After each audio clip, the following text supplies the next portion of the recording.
आज दादोजी कोंडदेव क्रीडांगण, प्रेक्षा गॅलरी जी आहे, स्टेडियम आपलं, आता त्या स्टेडियममध्ये आपण खुर्च्या बसवल्या 12,500.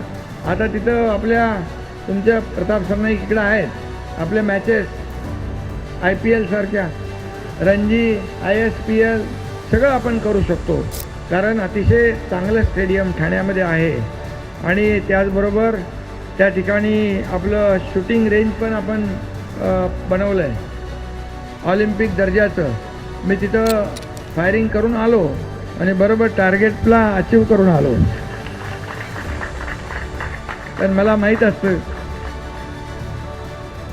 टप्प्यात आल्यानंतर करेक्ट कार्यक्रम करायचा असतो, आणि त्यामुळे तिथेही एक वेगळा आनंद मिळाला.